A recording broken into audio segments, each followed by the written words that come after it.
नमस्कार मंडळी, गणपती बाप्पा मोरया. श्री स्वामी समर्थ. मंडळी, आज तर दुपारचा काही विशेष बेत नव्हता, पण आता आपण संध्याकाळचं बनवतोय मिसळ पाव.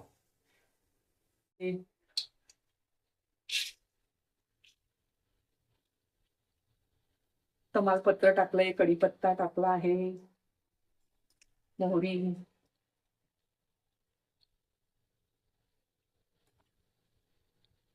जिरे, आणि यातच आता छान आपण कांदा फ्राय करूया.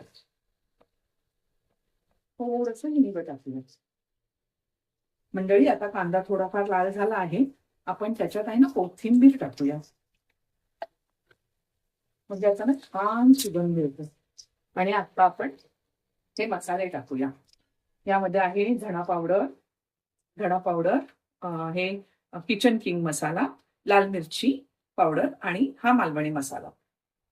आणि मी यात टोमॅटो, लसूण वगैरे काही टाकलेलं नाहीये, कारण का ते मी कांदा खोबऱ्या ते भाजलेलं वाटण केलंय ना, त्यामध्ये मिक्स केलेलं आहे.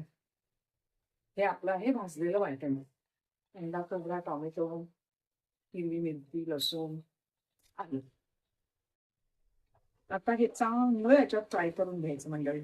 मसाल्याला अशी एकदम तरी आल्यासारखं वाटलं पाहिजे. छान उकळी आली आहे, सुगंध पण फार छान सुटलाय. आता आपण यात मटकी घालूया.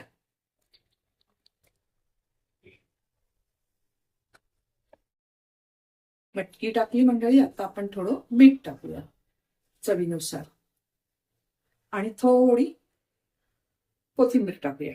आता छान उकळी काढूया पुन्हा. तर मंडळी, तयार आहे आपली मिसळ. आता सर्व करूया. झाली आपली मिसळ तयार. बघा, जर तुम्हाला खरोखर आवडलं असेल तर प्लीज लाईक करा आणि मला सपोर्ट करा.